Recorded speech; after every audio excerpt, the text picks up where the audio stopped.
강력범죄를 예방하기 위해서 동네 곳곳에 설치된 CCTV에는 요즘 음성 기능이 더해진 비상벨까지 많이 부착이 되어 있습니다. 그런데 이 비상벨이 재구시를 못하는 경우가 많다고 하는군요. 오늘 밀착 카메라에서는 강신우 기자가 현장에 가서 비상벨을 눌러봤습니다. 비 내리는 어두운 밤, 쫓기듯 걷는 여성, 비상벨을 연신 누릅니다. 네, 이것이 비상벨입니다. 이 비상벨을 누르게 되면 저 위로 보시는 CCTV가 실시간 녹화가 됩니다. 그런데 이렇게 유용할 수도 있는 비상벨이 예산 낭비만 하고 있다는 지적을 받고 있습니다. 2012년 오원춘 사건 등 강력 사건이 벌어진 이후 전국 지자체들이 방범용 CCTV 기능을 향상시키면서 비상벨 설치도 덩달아 늘었습니다. 현재 경기도 내에만 13,000여 개. 그런데 현장에서 눌러보니 문제가 있습니다. 제가 크게 얘기하는데 안 들려요?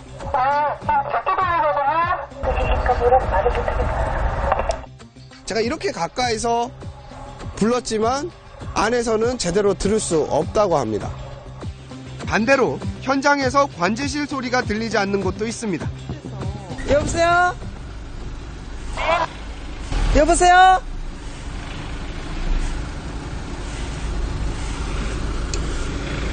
그래서 마이크를 가까이 안 하는 것 같아요. 근데 이거 스피커 나쁜 거예요. 네. 오원춘과 박충봉 사건이 일어난 곳과 인접한 주택가입니다. 이곳에도 이렇게 비상벨이 있는데요. 어떤 시스템으로 운영이 되고 있는지 제가 한번 눌러보겠습니다. 여러 차례 눌러봤는데 불은 들어와 있는데 작동을 하지 않고 있습니다. 이같이 제대로 작동하지 않아 수리를 받은 비상벨은 지난해 수원시에만 110여 개, 10개당 1개꼴입니다. 고장만이 문제가 아닙니다. 비상벨을 누르면 얼마나 빨리 반응이 오는지 제가 한번 확인해 보겠습니다.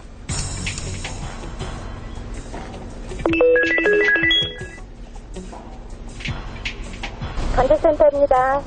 33초가 걸렸습니다. 이렇게 반응이 빠르지가 않는 건가요? 누르면 이렇게 안 되는 오랫동안 거예요? 누르면 벨소리가 오랫동안 나기 때문에 그 차이점 때문에 그럴 겁니다. 아이들의 접근성도 떨어집니다.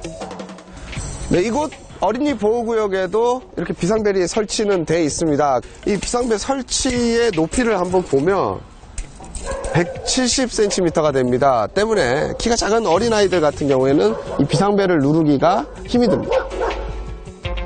비상벨 주변 환경도 문제입니다. CCTV가 설치된 이곳에도 저렇게 비상벨이 설치되어 있습니다. 이곳 역시 이 차가 전방을 가로막아 서고 있습니다. 그런데 냄새와 파리가 많이 날리고 있는데요. 이 돌아서서 보니 이번에는 쓰레기가 막아서고 있습니다. 실제로 쓰레기 수거 장소로 쓰이는 곳에 비상벨이 여러 군데 설치되어 있습니다. 네, 이곳에 있는 비상벨은 다행히 차나 쓰레기로 막혀 있지는 않은데 이런 난간이 떡하니 버티고 있어서 누르기가 상당히 부자연스럽습니다. 이뿐만이 아니라 지나가는 사람 시선 컷으로 한번 잡아주실까요? 사람들이 지나가다가도 여기에 비상벨이 있다는 사실을 알기가 쉽지가 않습니다. 왜 이런 구조로 만드셨나요? 그러면요, 저희가 네. AS팀에게 얘기해서 조치하도록 하겠습니다. 네, 바로 이것이 관제센터입니다. 현장에서 비상벨이 울리면 이곳 직원들이 응대를 하게 됩니다. 평상시에도 이곳 직원들은 24시간 동안 모니터링을 진행하고 있습니다. 하지만 투입된 예산과 인력에 비해 그 효과가 미미하다는 지적도 나옵니다. 경기도 일부 시에서는 지난 9년간 비상벨을 통한 위험이나 사고 신고가 한 건도 없었습니다. 비상벨이 좀 효율성이 떨어진 부분이고 그런 상황에서는 휴대폰을 이용한 신고가 효과적이지 않을까라는 생각입니다. 비상벨 설치에 드는 비용은 평균 50만 원. 경기도에서만 64억 원가량이 투입됐습니다. 이렇다 보니 관리가 어렵다는 이유 등으로 비상벨을 철거하는 지자체가 나오고 있습니다. 오게 돼 있다 보니까 수시로 고장이 나고 있습니다. 고장 유무를 파악이 불가능한 상태입니다. 그야말로 비상벨 관리에 비상이 걸린 겁니다. 제대로 활용하기만 하면 범죄 예방과 범인 검거에 큰 도움이 되는 비상벨. 더 이상 예상 낭비라는 비판을 받지 않도록 이런 주변 정리와 함께 신속한 보수 등 철저한 관리 감독이 필요해 보입니다. 밀착 카메라 강신호입니다.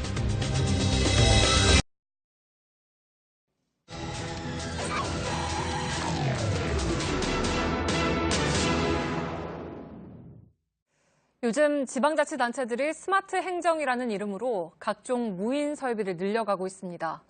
범죄나 사고 예방부터 생활 편의를 위한 24시간 관리까지 무인 시스템에 의존하는 기능이 갈수록 늘고 있는 건데, 문제는 그럴듯하게 설치만 해놓고 관리를 안 해서 무용지물이 된 경우가 많다는 겁니다. 밀착 카메라 고석승 기자입니다. 서울 중곡동의 한 골목길입니다. 쓰레기 무단 투기를 막기 위해서 설치해놓은 무인감시 분리수거함입니다. CCTV로 촬영 중이라는 문구가 곳곳에 붙어 있는데요. 하지만 자세히 들여다보면 이 비닐류를 버리는 곳에는 이렇게 플라스틱 용기가 버려져 있고요. 또 이쪽 스티로폼을 버리는 곳에는 따로 분리해서 버려야 할 이 수액 비닐팩도 들어가 있습니다. 이 정도면 무인 감시 체계가 벌써 작동됐어야 하는 상황입니다. 하지만 인근 주민들은 단속이 이뤄지는 걸 본 적이 없다고 말합니다. 그런 사람을 한번 잡은 적이 있냐고. 없잖아. 해놓으면 안 했다지. 그런 쪽으로 세금 낭비해? 서울 창동의 한 골목길에도 쓰레기 무단 투기 감시용 무인 장비가 설치돼 있습니다. 하지만 감시 설비를 비웃기라도 하듯 바로 옆에 버려진 쓰레기가 굴러다닙니다. 최근 몇 년 새 지방자치단체들은 스마트 행정이라며 앞다퉈 각종 무인 설비를 설치하고 있습니다. 하지만 설치만 해놓고 관리는 제대로 안 하는 바람에 무인 설비들이 무용지물이 되고 있는 겁니다. 위험하오니 뒤로 물러서 주십시오. 차도 가까이 다가서자 뒤로 물러나라는 경고방송이 나옵니다. 서울 광진구청이 횡단보도에 설치한 보행자 안전대기 무인장치입니다. 무단 횡단을 하려는 보행자가 있으면 자동으로 경고방송을 내보내 사고를 막겠다는 겁니다. 하지만 관리 소홀 등으로 센서가 작동하지 않는 설비를 쉽게 찾을 수 있습니다. 또 정작 무단 횡단이 많은 번화가에서는 이 설비가 사라지기도 했습니다. 바로 이 횡단보도에도 몇 년 전 안전 대기 장치가 설치되어 있었는데요. 지금은 보시는 것처럼 흔적도 없이 철거돼 버렸습니다. 작동이 되다가 내가 선명 나가다 밝히고 참기는 걸려 넘어진다고. 근데 내가 봤을 때 무슨 짓이야? 구청은 장비를 보완할 계획이라고 말합니다. 거기는 실효성이 없다고 판단해서 2015년도에 다른 곳을 이전한 겁니다. 스티커에 대해서 업그레이드 작업을 지금 진행을 하고 있습니다. 요즘 많은 지자체가 앞다퉈 설치하고 있는 비상벨입니다. 긴급 상황이 생겼을 때 이 비상벨을 누르게 되면 내장되어 있는 스피커와 마이크 그리고 CCTV 등을 통해서 상황실과 대화를 할 수 있게 됩니다. 제가 직접 한번 눌러보겠습니다. 이 비상벨을 눌러도 아무런 대답이 없습니다. 서울시가 직접 관리하는 일대 비상벨을 다 둘러봤지만 모두 작동이 안 되는 상태입니다. 구청들이 관리하는 비상벨도 상황은 비슷합니다. 비상벨이 거미줄로 뒤덮여 있고 쓰레기 분리수거함에 가려져 있는 경우도 있습니다.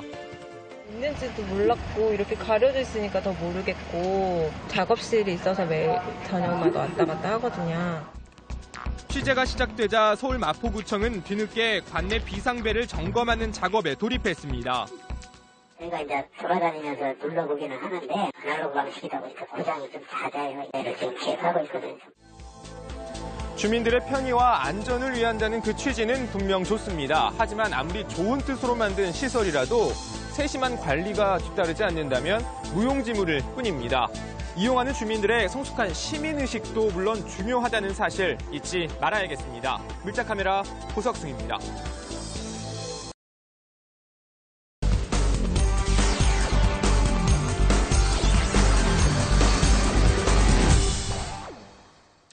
자전거 인구가 1000만 명을 넘어섰다고 하죠. 자전거로 출퇴근하는 사람들도 많습니다.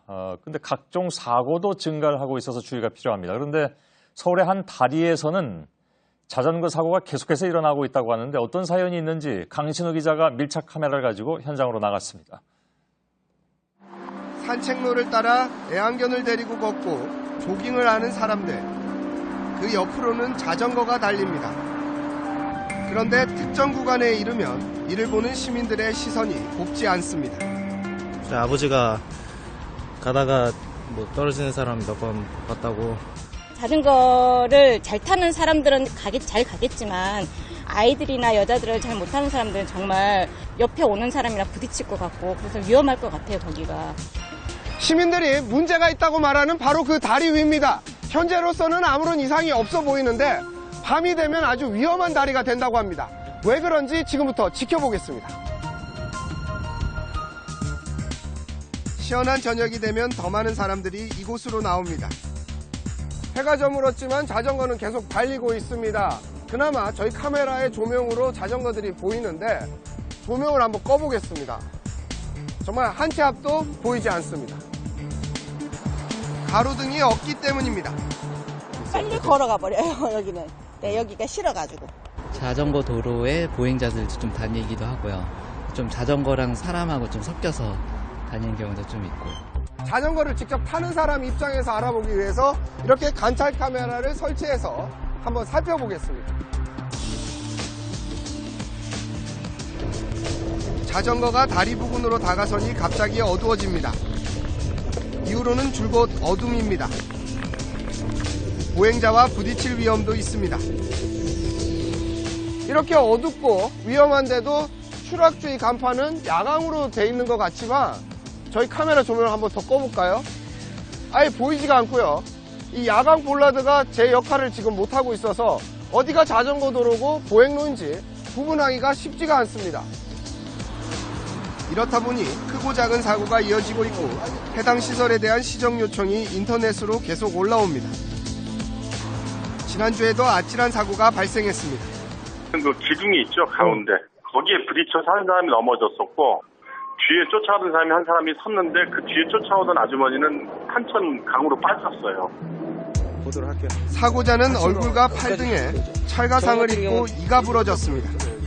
친구가 왜 기둥 있는 거 몰랐냐고 그런 식으로 말을 했는데 기둥이 있다는 걸 항상 기억해 놓진 않잖아요. 자주 다니던 길이에요. 그러니까 여기쯤까지 서 있으니까 아주머니가 저희를 갑자기 보시고 하시면서 떨어지신 거죠. 지난주 사고 당일 여성이 추락한 다리 밑입니다. 제가 더 나아가고 싶지만 물살이 거세서 더 나아갈 수는 없는데 여기만 해도 수심이 90cm가 되고 이렇게나 바위들이 군데군데 있어서 위험합니다. 사고가 반복될 수밖에 없는 구조입니다. 문제가 되고 있는 다리는 이 안내도를 보면 세월교입니다. 송파구청에서 설치를 했는데요. 문제가 있으면 이쪽으로 연락을 달라고 하는데요. 담당 구청 직원에게 전화를 걸어서 이렇게 사고가 잦은 것에 대해서 뭐라고 말하는지 들어보겠습니다. 세월교는 강남구청에서 관리합니다. 강남구청으로도 전화를 해봤습니다. 그거는 제가 우리 그 조명 담당한테 확인을 해보겠습니다. 야간에 또 이용하신 분들이 많으신가 보네요. 수많은 민원에도 문제를 인지조차 못했던 강남구청은 JTBC 취재가 시작되자 대책 마련을 약속했습니다. 이 평화로운 다리는 어둠이 내리면 또다시 위험한 다리로 변합니다. 보안 등과 안전 펜스 설치 등 지자체의 발빠른 대처가 필요해 보입니다. 밀착 카메라 강신우입니다.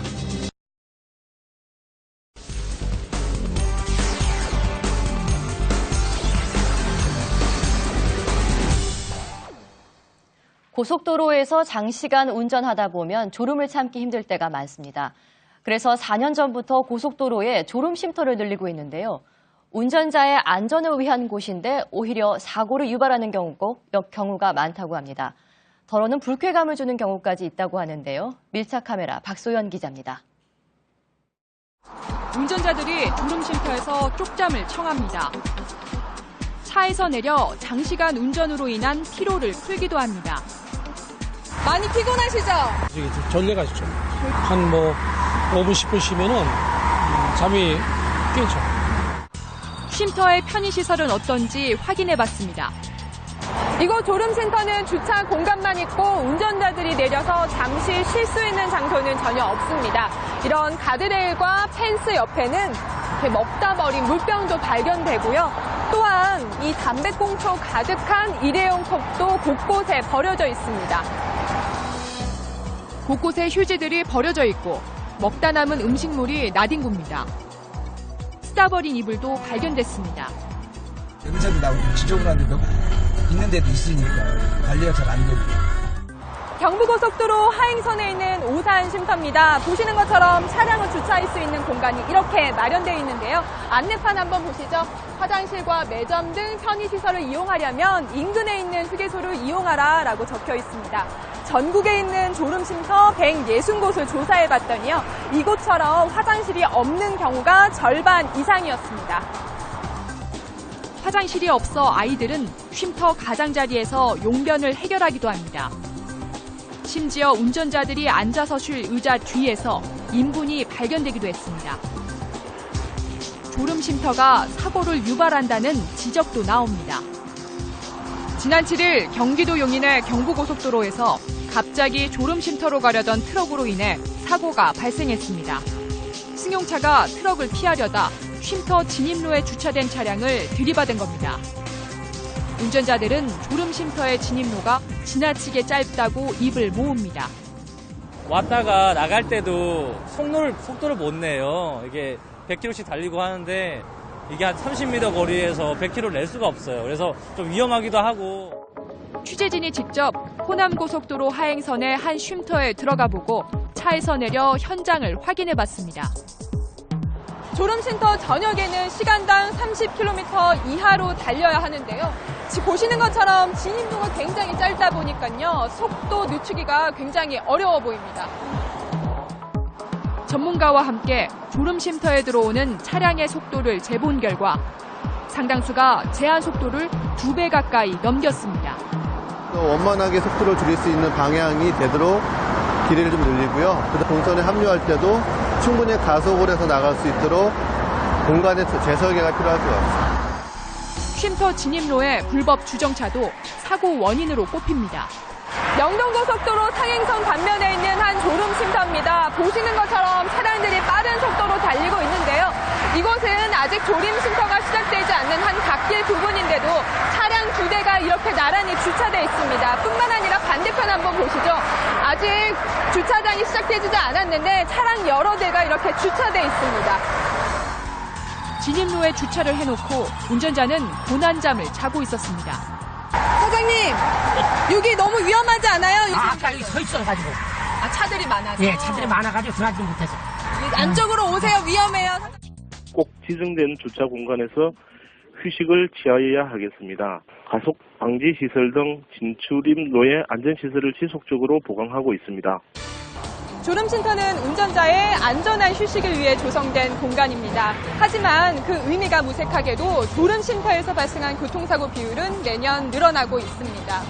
졸음쉼터를 늘려가는 것도 중요하겠지만요. 무엇보다 안전성 확보가 우선이겠죠. 밀착 카메라 박소연입니다.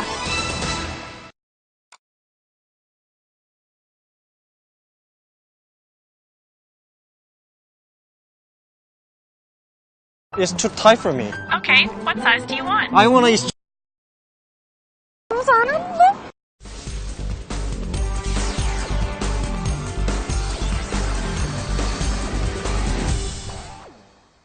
네, 밀착 카메라의 박소연 기자가 전기차를 타고 수원까지 갔다 왔습니다. 엔진 소리도 없고 덜컹거림도 없고 그야말로 멋진 드라이브가 될 수 있었는데 문제는 전기가 떨어지면 끝이라는 것이죠. 충전소를 찾기도 어렵고 찾았어도 작동이 되지 않는 경우도 있었습니다. 정부는 2020년까지 전기차 20만 대 보급을 목표로 하고 있는데요. 당장 필요한 게 뭔지 알 수 있습니다. 밀착 카메라 박소연 기자입니다. 보통 차량 뒤쪽에 기름을 넣을 수 있는 주유구가 있습니다. 그런데 옆차를 보니까요. 특이하게도 앞쪽에 있습니다. 뚜껑을 한번 열어봤더니 충전 케이블을 꽂을 수 있는 동그란 홈들이 들어가 있습니다. 이 차는 기름이 아닌 전기로 움직이는 전기 자동차입니다. 친환경 차량으로 각광받고 있는데 오늘 하루 밀착 카메라가 이 차를 한번 타보겠습니다. 차량 시동이 정상적으로 걸렸습니다.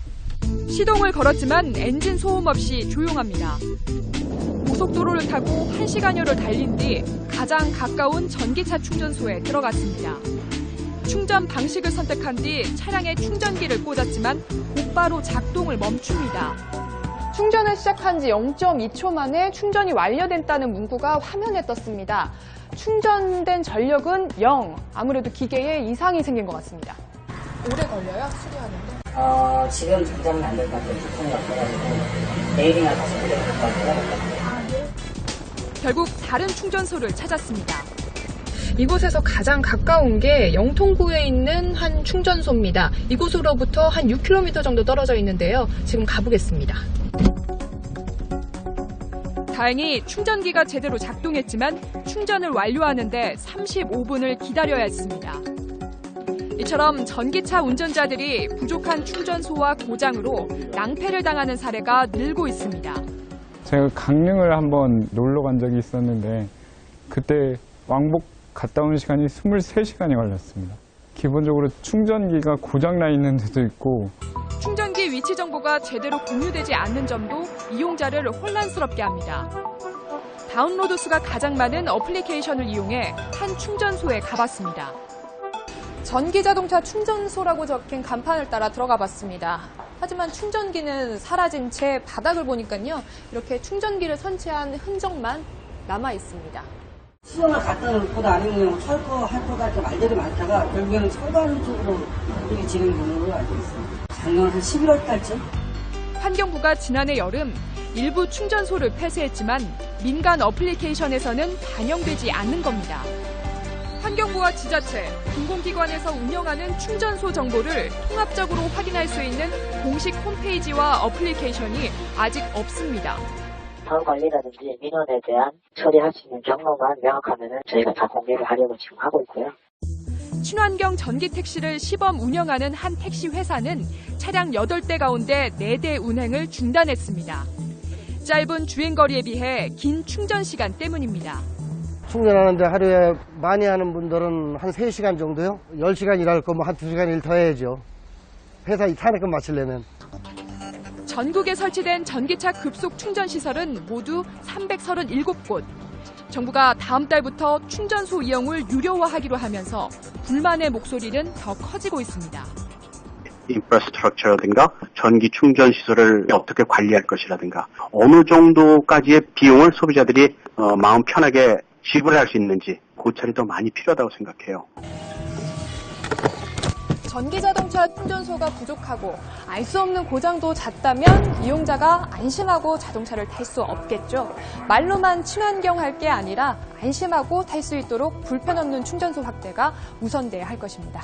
밀착카메라 박소연입니다.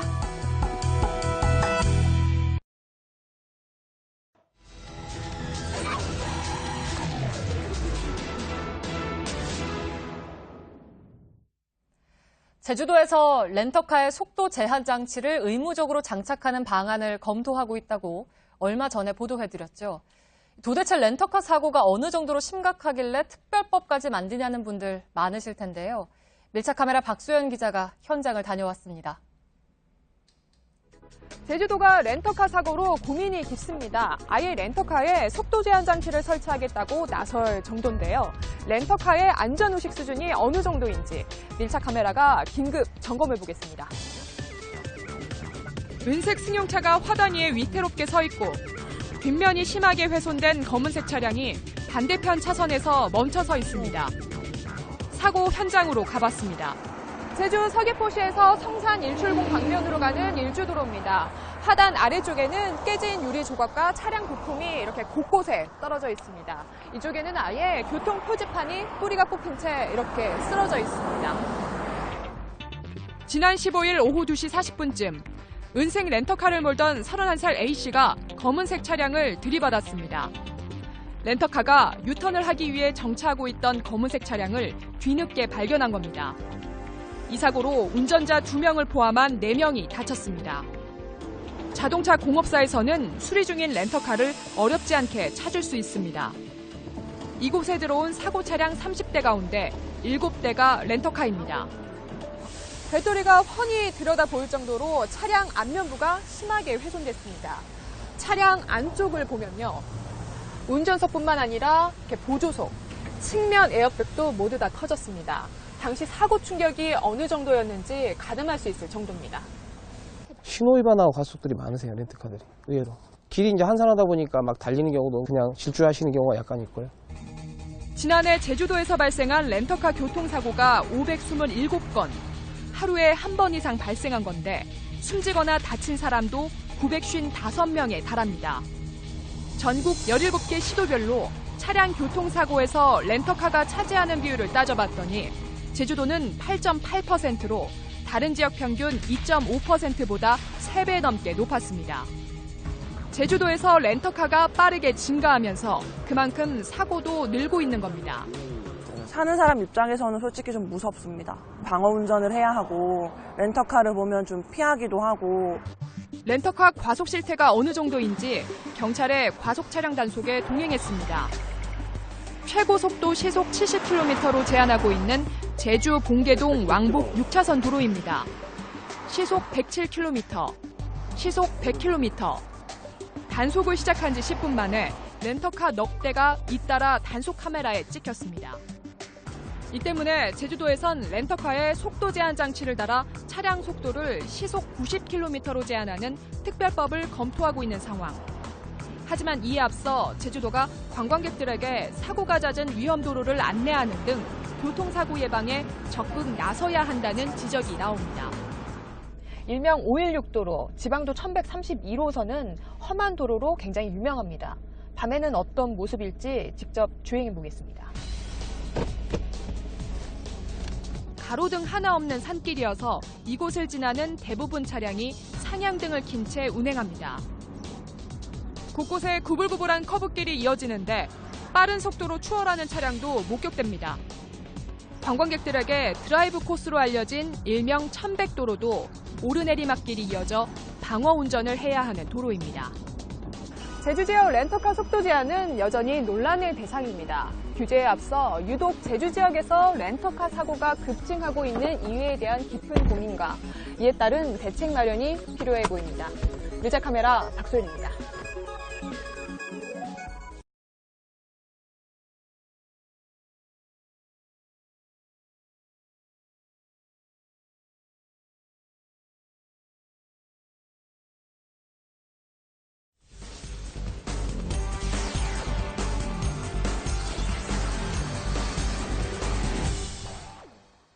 네, 고속도로에서 갑자기 끼어들거나 급제동하는 난폭 운전 차량 때문에 놀란 경험 한두 번씩 있죠.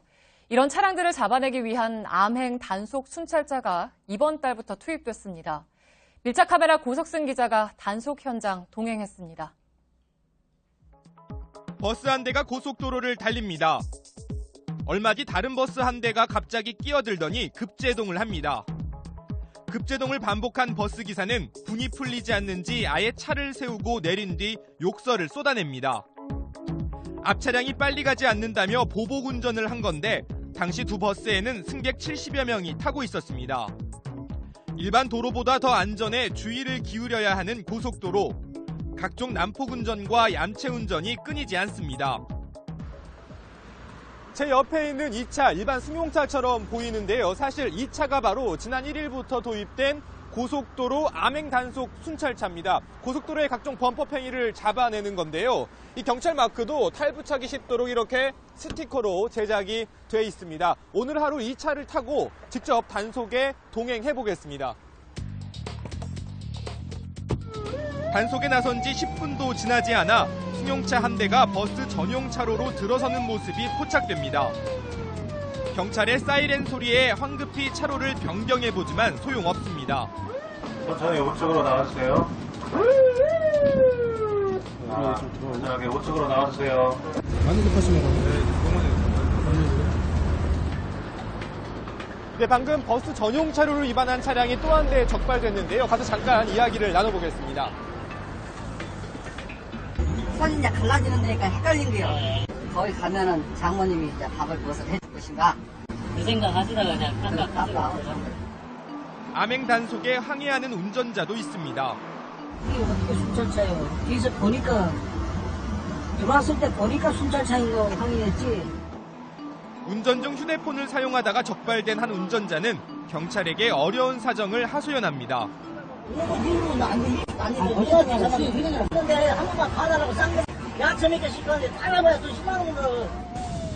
순찰 도중 경찰관의 목소리가 갑자기 다급해집니다. 난폭운전 차량이 포착된 겁니다. 방향 지시를 한 번도 안 했습니다.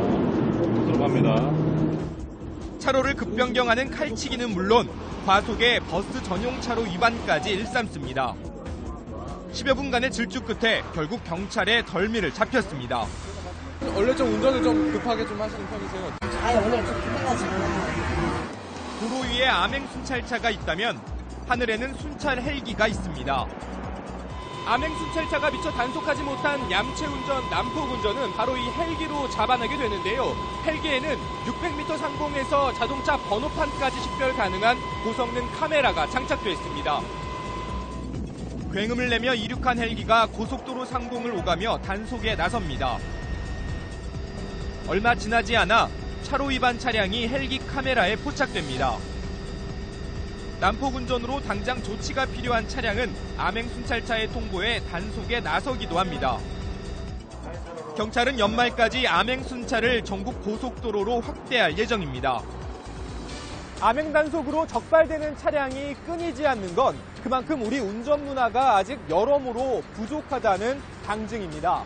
더 안전하고 쾌적한 고속도로를 만드는 방법, 암행단속보다 운전자 스스로의 양심단속이 더 효과적입니다. 밀착 카메라 구석승입니다.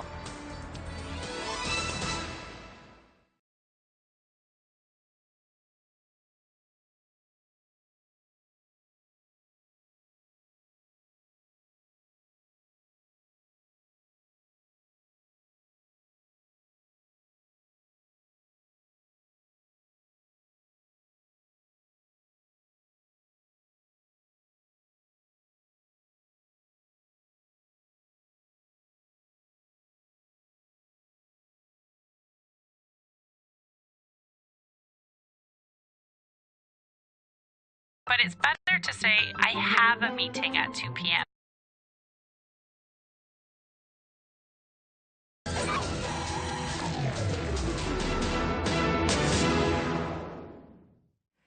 홍대 입구역이나 건대 입구역, 이렇게 인근 대학 이름들이 지하철역 이름으로 자주 사용되죠. 홍보 효과 때문에 역 이름을 차지하기 위한 경쟁이 치열합니다. 최근엔 고속도로 나들목 같은 공공시설의 이름을 놓고도 곳곳이 갈등입니다. 밀착 카메라 고석승 기자가 취재했습니다. 올해 11월 개통을 앞둔 제2영동 고속도로 공사 현장에 가봤습니다. 제 옆으로 여주로 진입하는 나들목 공사가 한창 진행 중입니다. 그런데 이 도로 개통이 코앞으로 다가왔지만 여전히 나들목 이름을 짓지 못한 상황인데요. 바로 이 이름을 두고 두 동네가 서로 갈등을 빚고 있기 때문입니다. 현수막까지 내걸어가면서 이름 전쟁을 벌이고 있는 두 동네는 여주 흥천면과 금사면입니다.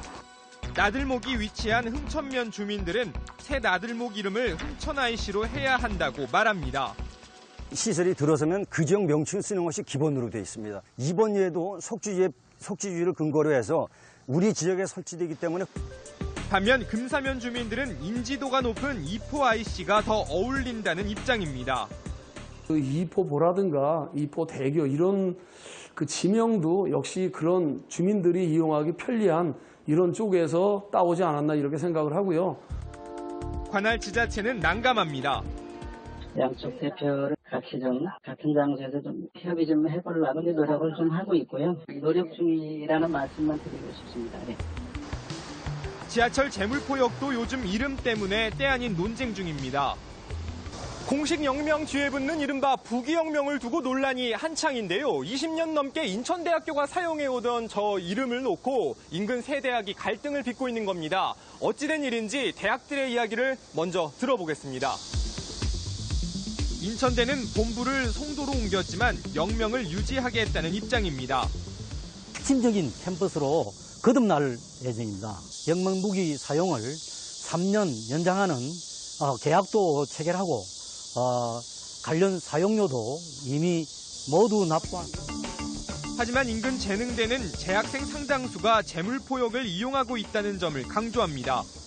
재학생의 65%가 제물포역을 사용하고 있습니다. 실제로 제물포역에서 저희 학교가 셔틀버스도 운영을 하고 있는데요.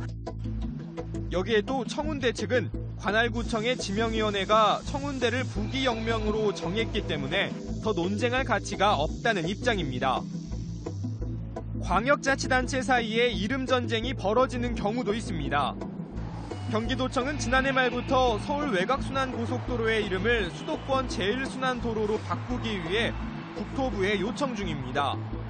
경기도가 서울의 외곽이라는 인상을 주기 때문이라는 겁니다. 하지만 서울시는 이런 움직임에 따로 대응하지 않고 있습니다. 이런 가운데 이름 전쟁이 낳고 있는 부작용도 만만치 않습니다. 지하철 병점역 앞입니다. 역 이름을 자세히 보시면 한신대학교가 함께 표시되어 있는데요. 이 주변으로 딱히 대학이 보이지는 않는데 실제 대학이 얼마나 떨어져 있는지 직접 한번 찾아가 보겠습니다. 버스로도 5정거장 정도를 더 가야 하고 도보로는 30분이 넘게 걸립니다. 수도권에만 이런 식으로 이름 붙여진 지하철역이 한둘이 아닙니다. 총신대 가려고 여기서 내리다 보면은 처음 가야 돼, 총신대. 그렇기 때문에 전혀 이제 낯선 사람들은 총신대 찾아가기 어렵다는 이야기가 있어요. 전문가들은 공공시설물 이름 짓기 경쟁에 대해 우려를 표시합니다. 어떻게 알릴 것인가라고는 부분에 너무 초점이 맞추시다 보니까 이용자들은 사실은 굉장히 불편함을 오히려 거기서 느끼게 되는 부분들도 있고, 많은 사람들이 이용하는 공공시설물은 말 그대로 공공의 재산입니다. 이름 하나도 신중하게 지어야 하는 이유입니다. 정치적, 창업적 고려보다 우선시돼야 하는 건 진짜 이 시설을 이용하는 시민들의 편이라는 사실 잊지 말아야겠습니다. 밀착카메라 고석승입니다.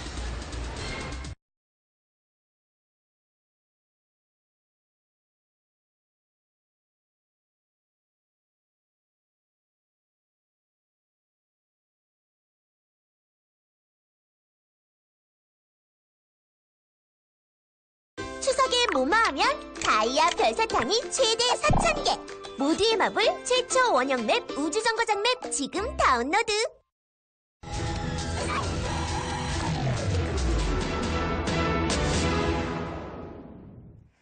반려견과 함께 즐기는 해수욕장. 천만 애견인들에겐 더없이 좋은 휴가지겠지만 익숙하지 않은 사람들에겐 시간이 필요하겠죠. 인식의 차이가 클수록 한숨씩 고르고 들어주고 노력하면 좋을 텐데 성숙한 애견 문화도 동물에 대한 의식 수준도 각자 제자리입니다.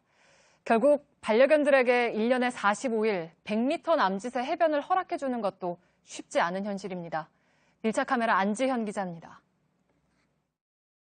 이곳은 강원도 양양에 있는 해변입니다. 특히 이곳은 국내에서 유일한 개 전용 해수욕장인데요. 소위 멍비추로 불리는 곳입니다. 이 해수욕장 입구 한쪽에 보시는 것처럼 이 개 전용 놀이터도 마련돼 있습니다. 또 그 맞은편에서는 이 개를 씻길 수 있는 이 샤워장도 마련돼 있는데요. 이 해수욕장 안쪽으로 들어가서 좀 더 본격적으로 살펴보겠습니다. 강아지 무리가 모래사장을 아장아장 걸어다닙니다. 물속을 거침없이 헤엄치는 반려견도 있습니다. 이곳을 찾은 사람은 지난주에만 약 4,000명. 이들과 함께 2,000여 마리의 반려견이 다녀갔습니다.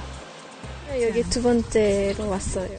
저희 해수욕장이 다 폐장되면은 이제 빈 해변에서 강아지랑 같이 놀았던 기억이 있어요. 뭐 신경 안 쓸 수 있어가지고 너무 좋고요.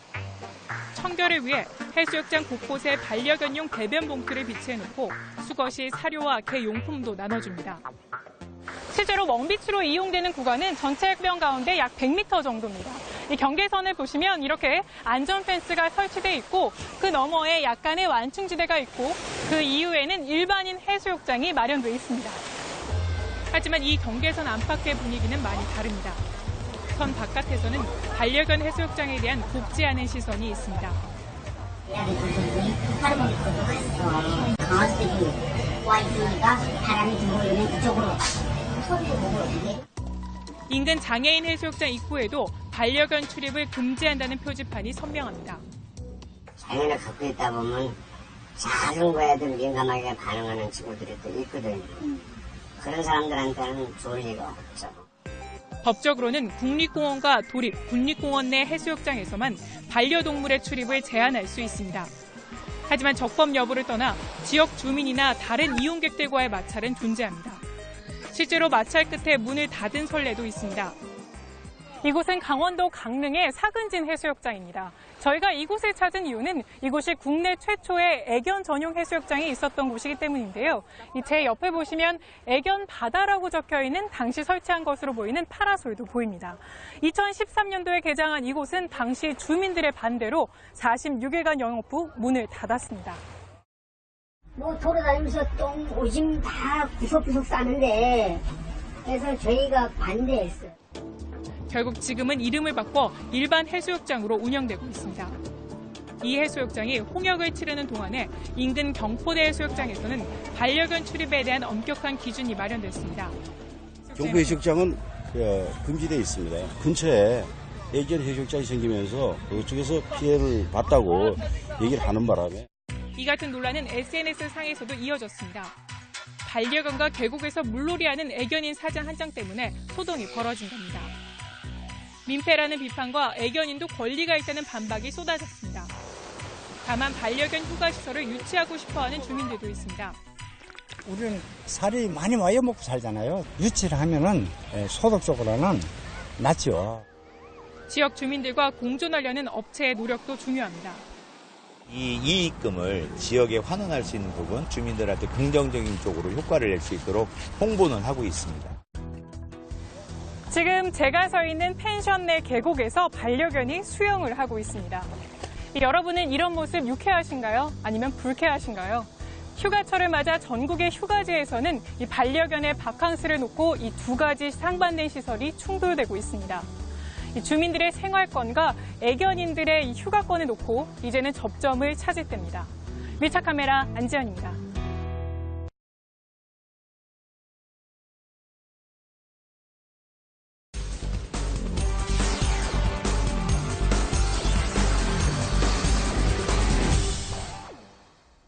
서울시가 얼마 전부터 공공자전거를 운영하고 있습니다. 이용료를 내고 빌려 타는 방식인데 편리하긴 하지만 좀 위험합니다. 밀착 카메라 안지연 기자가 직접 타본 소감을 전해왔는데 실제 사고로 이어질 뻔했다고 합니다. 직접 확인해 보시죠. 제 옆에 이 자전거는 서울시 공공자전거인 일명 따릉입니다. 만 15세 이상이면 누구나 이용료를 내고 사용할 수 있다고 하는데요. 저도 한번 빌려보겠습니다. 앱을 내려받은 후 본인 인증을 거쳐 결제합니다. 결제를 완료한 후에 이렇게 대여를 원하는 자전거 오른쪽에 있는 QR코드를 스캔하면 됩니다. 이후에는 자전거 단말기에 비밀번호까지 입력을 하면 자전거 대여가 완료됩니다. 처음 하다 보니까 시간이 걸렸는데요. 총 15분 정도 소요됐습니다. 정식 운행 후 하루 평균 대여 수는 2,000여 건. 이용하는 사람이 적지 않습니다. 제가 올 때마다 한 거의 10대 가까이 배치를 해놓고 가는데 한 2시간 지나면 또 없고. 안전장비와 특수카메라를 착용하고 사대문 일대를 돌아봤습니다. 차량과 자전거가 함께 다니는 자전거 우선도로가 나옵니다. 차량이 무서운 속도로 달려와 진입부터 쉽지 않습니다. 주변 차들은 경적을 울려댑니다. 어렵게 들어서도 위태롭기는 마찬가지입니다. 제가 달리고 있는 이 길은 세종대로 위 자전거 우선 도로입니다. 하지만 보시다시피 이 차선에 이 차량 통행량이 적지 않은 데다가 주변에 차량이 굉장히 많아서 이 자전거로 다니기가 쉽지 않은 상황입니다. 이 같은 상황은 또 다른 우선 도로도 비슷합니다. 저기로 다니면 치여 죽을 것 같은데 빨리 달리면 좀 무섭긴 하죠. 조금 더 가봤습니다. 이번에는 자전거 우선도로에 대형 버스가 주차되어 있습니다. 버스 정류장도 간신히 피해갑니다. 여러 대의 버스가 아예 자전거 도로를 점령한 곳도 있습니다. 지금 주차를 하는 게 아니라 차가 밀려서 그렇잖아요. 차량이 너도나도 자전거 우선도로로 끼어들기도 합니다. 오토바이는 자전거 바로 옆이나 뒤에 붙습니다. 장애물은 이후에도 계속됩니다. 이번엔 자전거 전용 차로입니다. 이렇게 차도 안에 자전거 길을 만들어 놓은 형태인데요. 그런데 군데군데 이렇게 도로가 움푹 패인 곳이 있는 데다가 이 앞쪽을 보시면 경사로까지 설치되어 있습니다.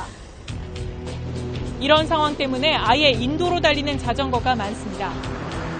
인도에 설치된 자전거 보행자 겸용도로도 문제가 없는 건 아닙니다. 인도 위에 자전거 도로가 설치된 이곳은 이처럼 굉장히 비좁은 데다 이쪽은 아예 자전거 도로밖에 없어서 보행자와 부딪히기 굉장히 쉬운 구조입니다. 좁은 곳의 인도폭은 30cm밖에 안 됩니다.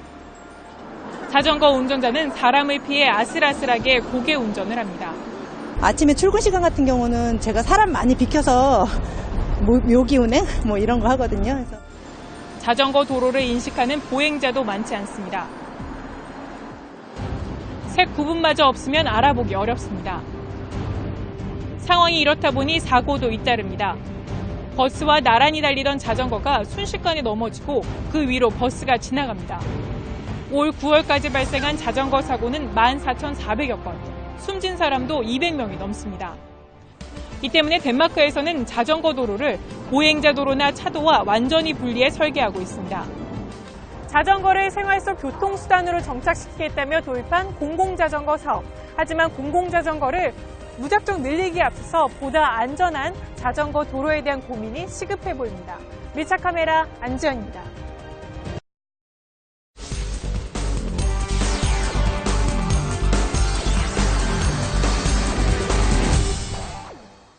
아니면 국도변에서든 자전거 타는 사람을 만나면 왠지 좀 불안불안한 경험을 다 해보셨을 것 같습니다. 국내 자전거 이용자가 이제 1,200만 명을 넘어섰다고 하는데요. 그만큼 자전거 교통사고도 급증했습니다. 문제는 안전의식이라든가 관련 법규는 한참 부족하다는 겁니다. 한마디로 자전거 타는 사람이나 보행자나 또 차량 운전자나 모두에게 자전거는 때로는 매우 불안한 존재입니다. 김관 기자의 밀착 카메라입니다. 여기는 경기도 남양주시에 있는 팔당역입니다. 매주 주말이면 많은 자전거 이용자들이 몰리는 곳 중에 하나인데요. 지금도 제 뒤에 보면 몇몇 분들이 떠날 채비를 하고 있는 모습이 보입니다. 이쪽으로 와보시죠. 안내판이 있는데 이 팔당역으로부터 여주 방향으로 수십 킬로미터 넘는 자전거 길이 잘 형성이 되어 있다고 하는데요. 저희도 이 중 일부 코스로 직접 진입해서 안전운행 실태를 한번 살펴보겠습니다. 봄철 주말 하루 수천 명이 몰리는 남한강 자전거길. 자전거 도로와 보행로가 바로 붙어 있습니다. 횡단보도가 따로 있지만 보행자들은 무단 횡단하고 반대로 아예 자전거가 보행로로 달리기도 합니다. 한 자전거 동호회 회원의 안전모에 카메라를 달아 촬영해봤습니다. 앞 자전거를 추월하기 위해 중앙선 침범은 기본. 보행자가 북적대는 곳에선 고개 운전을 해야 합니다.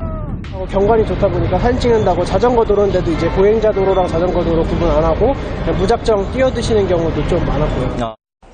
보행자만의 문제는 아닙니다. 네, 제 뒤로는 이렇게 옛 능내역 기차역이 있습니다. 그래서 관광지로 활용되고 있는데 그러다 보니 이렇게 보행자들도 상당히 많이 지나다니는 곳입니다. 그래서 이 도로는 이렇게 시속 10km 정도로 자전거 운행 속도를 권장하고 있는데요. 과연 이용자들이 그 속도를 잘 지킬지 저희가 미리 준비한 이 스피드건을 활용해서 속도를 직접 재보도록 하겠습니다. 하지만 제한 속도가 표시된 도로 위를 달리는 이용자들 중에 시속 10km를 지키는 이용자는 거의 없습니다.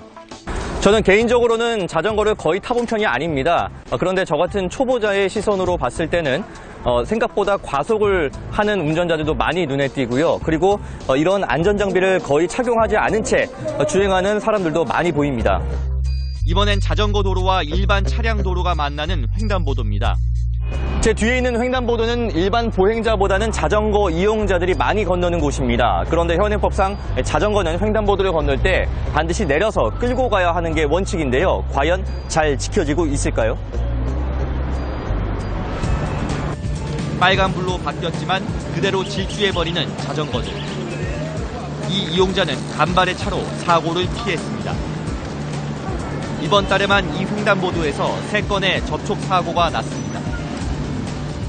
심야 자전거 이용자들이 많은 한강 둔치로 가봤습니다. 역시 수많은 자전거와 보행자들이 아슬아슬하게 서로를 피해야 합니다. 밤이 어두워지자 한강변을 달리던 자전거 이용자들은 제 뒤에 있는 이런 편의점이나 매점 앞에 있는 간이 식탁들로 3, 4, 5 모여들었습니다. 대부분은 음주를 곁들이고 있는데요. 이런 음주 뒤에는 다시 자전거 페달을 밟습니다. 가까이 다가가서 한번 살펴보겠습니다. 자전거를 세워둔 채 맥주를 들이키는 사람들이 이 편의점 앞에만 수십 명에 달합니다. 이때 맥주를 마시던 남성 2명이 다시 자전거에 올라탑니다. 도로교통법 위반으로 단속 대상입니다. 간단하게만 여쭈고 싶은데 술을 해가지고 말을 잘 못할 것 같아요. 현행법상 불법이라는 얘기가 있던데. 오래 타서 알고는 있죠. 근데 그게 잘 안 되더라고요. 자전거는 오토바이처럼 엄연한 차량으로 분류되기 때문에 각종 안전 규정을 지켜야 합니다. 하지만 범칙금 등 처벌 규정이 없다 보니 대수롭지 않게 생각하기 일쑤입니다. 문제는 대형 차량들이 달리는 큰 도로에서 규정을 어기다간 대형 사고로 직결된다는 겁니다. 최근 5년간 자전거 사고로 목숨을 잃은 사람은 매년 300명에 달합니다.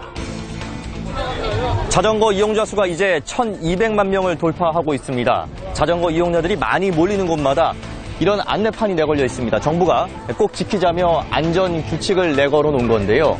저희가 막상 현장에 와보니 이 가운데서 제대로 지켜주고 있는 것들은 많아 보이지 않습니다. 그런 가운데 자전거로 인한 교통사고 발생 건수는 급증하고 있습니다. 밀착 카메라 김관입니다.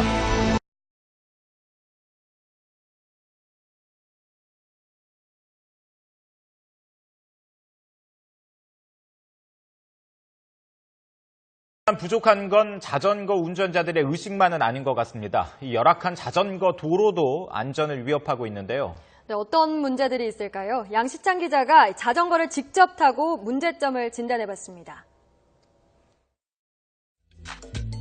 경기 남양주시에서 서울 송파구 문종동까지 10년째 자전거를 타고 출근하는 신영찬 씨. 신 씨의 출근길에 자전거를 타고 동행했습니다. 잘 닦인 한강 자전거길을 지나 상쾌한 기분을 느끼기도 잠시. 경기도와 서울의 경계에 다다르자 갑자기 자전거 도로와 인도 표시선이 사라집니다.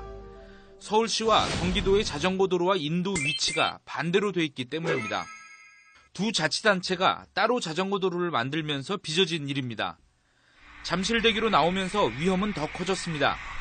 속도를 내는 차를 피해 길을 건너는 것조차 쉽지 않고 좁은 길을 통과하면서 마주오는 자전거와 부딪힐까 또 한 번 아연실색. 잠실대교를 지나서는 더 큰 장애물을 만났습니다. 바로 끊어진 자전거길. 여기 같은 경우는 인도하고 보행자하고 같이 쓰게끔 돼 있는 도로예요. 아, 여기가요? 네. 근데 그러니까 표시나 이런 게 전혀 없네요. 전혀 없죠. 전혀 없고 어떤 인터넷에서 지도나 구청 사이트에 자전거 전용도로 표시된 곳을 보면 그렇게 표시가 돼 있어요. 대부분 교차로와 지하철역 입구는 자전거 도로가 끊겨 있었습니다. 인도를 벗어나 차도로 나섰습니다. 왼쪽은 달리는 차, 오른쪽은 공사 구간, 게다가 정차하고 있는 차량까지. 차량 운전자들의 배려도 필요해 보입니다.